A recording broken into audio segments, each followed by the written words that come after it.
ನಮಸ್ಕಾರ ಫ್ರೆಂಡ್ಸ್, ಬನ್ನಿ ಇವತ್ತು ಡಿಫ್ರೆಂಟ್ ಆದಂತಹ ನೀವು ಯಾವತ್ತೂ ಕೇಳಿರದ ಸ್ವೀಟ್ಸ್ ಮಾಡಿ ತೋರಿಸ್ತೀನಿ. ಅದು ಮಖಾನ ಸೀಡ್ಸಲ್ಲಿ. ಮಖಾನ ಅಂದರೆ ತಾವರೆ ಬೀಜ. ಸೊ ಇದು ತುಂಬ ಆರೋಗ್ಯಕ್ಕೆ ಒಳ್ಳೆಯದು. ಸೊ ಹೆಲ್ತ್ ಬೆನಿಫಿಟ್ ಜಾಸ್ತಿ ಇದ್ದಾವೆ. ಸೊ ಹಾಗಾಗಿ ಡಯೆಟ್ಟಲ್ಲಿ ಇದ್ದು ಸ್ವೀಟ್ ತಿನ್ನಬೇಕು ಅನ್ನಿಸ್ದಾಗ ಈ ರೀತಿ ಸ್ವೀಟ್ಸ್ ಮಾಡ್ಕೊತೀನಿ. ನಿಮ್ಮ ಡಯೆಟ್ಟು ಕೂಡ ಮುಂದುವರಿಯುತ್ತೆ, ವೇಟು ಕೂಡ ಲಾಸ್ ಆಗುತ್ತೆ ಮತ್ತು ನಾಲಿಗೆಗೂ ಕೂಡ ರುಚಿ ಸಿಕ್ಕಂತಾಗುತ್ತೆ. ಸೊ ಇವಾಗ ಮಾಡೋ ವಿಧಾನ ನೋಡೋಣ ಬನ್ನಿ. ಈ ರೀತಿ ಇದು ಮಖಾನ ಸಿಗ್ತಾವು. ಇದು ಸ್ವಲ್ಪ ರೇಟ್ ಜಾಸ್ತಿ ಇರುತ್ತೆ, ಬಟ್ ಆದರೆ ಆರೋಗ್ಯಕ್ಕೆ ತುಂಬ ಒಳ್ಳೆಯದು. ಒಂದು ದಿನಕ್ಕೆ ನಾವು ಒಂದು ಹಿಡಿಯಷ್ಟು ಮಖಾನವನ್ನು ತಿನ್ಬೋದು ಫ್ರೆಂಡ್ಸ್. ಯಾರೇ ಆದರೂ ತಿನ್ಬೋದು. ಎಲ್ಲರ ಆರೋಗ್ಯಕ್ಕೂ ಕೂಡ ಇದು ತುಂಬ ಒಳ್ಳೆಯದು. ಇದರಲ್ಲಿ ಜಾಸ್ತಿ ಕ್ಯಾಲ್ಸಿಯಂ ಇದೆ, ಹೈ ಫೈಬರ್ ಇದೆ, ನಾರಿನಾಂಶ ಜಾಸ್ತಿ ಇರೋದರಿಂದ ಡೈಜೆಷನ್ ಸಿಸ್ಟಮ್ ಸುಧಾರಿಸುತ್ತೆ, ಫ್ಯಾಟಿ ಲಿವರ್ ಕಡಿಮೆ ಮಾಡುತ್ತೆ, ಶುಗರ್ ಲೆವೆಲ್ ಕಂಟ್ರೋಲ್ ಮಾಡುತ್ತೆ, ಪ್ರತಿಯೊಂದು ದೇಹದ ಅಂಗಾಂಗಗಳನ್ನು ಇದು ರಿಪೇರಿ ಮಾಡುತ್ತೆ. ಹಾಗಾಗಿ ಇದನ್ನು ನಾವು ಆಹಾರದಲ್ಲಿ ಬಳಸಲೇಬೇಕು. ಸೊ ಇವಾಗ ನಾನು ಇದನ್ನು ಹುರ್ಕೊಳ್ತಾ ಇದ್ದೀನಿ.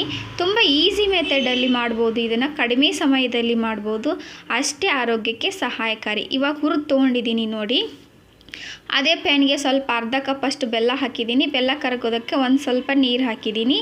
ನೀರು ಹಾಕಿ ಇದನ್ನು ಚೆನ್ನಾಗಿ ಬೆಲ್ಲ ಕರಗೋವರೆಗೂ ಬಿಡಬೇಕು ಫ್ರೆಂಡ್ಸ್. ಮಖಾನವನ್ನು ನೀವು ಪ್ರತಿನಿತ್ಯ ಬಳಸ್ರಿ. ಯಾರು ಡಯೆಟಲ್ಲಿದ್ದೀರಲ್ಲ, ಸೊ ತುಂಬ ಆರೋಗ್ಯಕ್ಕೆ ಒಳ್ಳೆಯದು. ಇವಾಗ ಏಲಕ್ಕಿ ಪುಡಿಯನ್ನು ಹಾಕ್ಕೊಳ್ತಾ ಇದ್ದೀನಿ. ಬೆಲ್ಲ ಕರಗಿದೆ. ಏಲಕ್ಕಿ ಪುಡಿ ಹಾಕಿಂದ ಬಿಳಿ ಎಳ್ಳು ಮತ್ತು ಕರಿ ಎಳ್ಳು ಮತ್ತು ಮಖಾನವನ್ನು ಹಾಕಿ ಇದರಲ್ಲಿ ಮಿಕ್ಸ್ ಮಾಡಿದರೆ ಇದು ಯಾವ ರೀತಿ ಇರುತ್ತೆ ಅಂದರೆ ತುಂಬ ಟೇಸ್ಟಾಗಿರುತ್ತೆ. ಸ್ನ್ಯಾಕ್ಸ್ ಕೂಡ ಮಾಡ್ಕೋಬೋದು. ನಿಮಗೆ ಬೇಕು ಅಂದರೆ ಕಮೆಂಟಲ್ಲಿ ತಿಳಿಸಿ. ಖಾರ ಸ್ನ್ಯಾಕ್ಸ್ ಹೆಂಗೆ ಮಾಡಬೇಕು ಅಂತ ಅದನ್ನು ಕೂಡ ತಿಳಿಸ್ಕೊಡ್ತೀನಿ. ಇವಾಗ ನಾವು ಸ್ವೀಟ್ ಮಾಡೋದ್ರಿಂದ ಇದು ತುಂಬ ಚೆನ್ನಾಗಿರುತ್ತೆ. ನಾವು ಚಿಕ್ಕವರಿದ್ದಾಗ ಪೆಪ್ಪರ್ಮಿಂಟ್ ತಿಂತೀವಲ್ಲ, ಸೊ ಆ ರೀತಿಯಾಗಿ ಬರುತ್ತಾ, ತಿನ್ಬೋದು, ಆರಾಮಾಗಿ ತಿನ್ಬೋದು. ತುಂಬ ಚೆನ್ನಾಗಿರುತ್ತೆ ಫ್ರೆಂಡ್ಸ್. ನೀವು ಕೂಡ ಒಮ್ಮೆ ಮನೆಯಲ್ಲಿ ಟ್ರೈ ಮಾಡಿ. ಯಾರೆಲ್ಲ ಈ ವಿಡಿಯೋನು ನೋಡ್ತಿದ್ದೀರಾ ದಯವಿಟ್ಟು ಶೇರ್ ಮಾಡಿ, ಸಬ್ಸ್ಕ್ರೈಬ್ ಮಾಡಿ ಮತ್ತು ಕಮೆಂಟ್ ಮಾಡಿ. ಇವಾಗ ಬಿಸಿ ಇದ್ದಾಗ ಇದು ಅಂಟ್ಕೊಂಡಿರುತ್ತೆ ಫ್ರೆಂಡ್ಸ್, ಡೋಂಟ್ ವರಿ.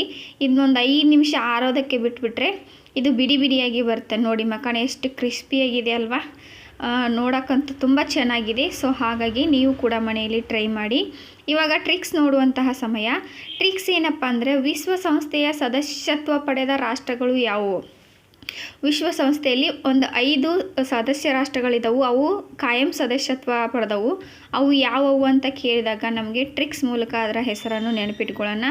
ಟ್ರಿಕ್ಸ್ ಏನಂದರೆ, ಈ ಪ್ರಾಚೀನ ಅರಸ, ಇ ಅಂದರೆ ಇಂಗ್ಲೆಂಡ್, ಅಂದರೆ ಫ್ರಾನ್ಸ್, ಚಿ ಅಂದರೆ ಚೀನಾ, ಅಂದರೆ ಅಮೇರಿಕಾ, ಅಂದರೆ ರಷ್ಯಾ. ಸೊ ಈ 5 ರಾಷ್ಟ್ರಗಳು ವಿಶ್ವಸಂಸ್ಥೆಯಲ್ಲಿ ಕಾಯಂ ಸದಸ್ಯತ್ವವನ್ನು ಪಡೆದಂತಹ ಈ 5 ರಾಷ್ಟ್ರಗಳು ಕಾಯಂ ಸದಸ್ಯತ್ವವನ್ನು ಪಡೆದಿವೆ. ಇದೇ ರೀತಿ ನಾನು ಹಲವಾರು ನಿಮಗೆ ಟ್ರಿಕ್ಸ್ಗಳ ಮೂಲಕ ಹಿಂದಿನ ವಿಡಿಯೋದಲ್ಲಿ ಹೇಳಿದ್ದೀನಿ. ನೀವು ಯಾರೆಲ್ಲ ಆ ವಿಡಿಯೋ ನೋಡಿಲ್ಲ, ಆ ವಿಡಿಯೋನು ಕೂಡ ನೋಡಿ ಸಪೋರ್ಟ್ ಮಾಡಿ ಫ್ರೆಂಡ್ಸ್. ಕಾಂಪಿಟೇಟಿವ್ ಎಕ್ಸಾಮ್ಗೆ ಭಾಳ ಯೂಸ್ಫುಲ್ ಇದೆ. ಸೊ ಹಾಗಾಗಿ ಈ ವಿಡಿಯೋನು ಸ್ಕಿಪ್ ಮಾಡದೆ ನೋಡಿದ್ದಕ್ಕಾಗಿ ಎಲ್ಲರಿಗೂ ಕೂಡ ತುಂಬ ಹೃದಯದ ಧನ್ಯವಾದಗಳು. Thank you so much.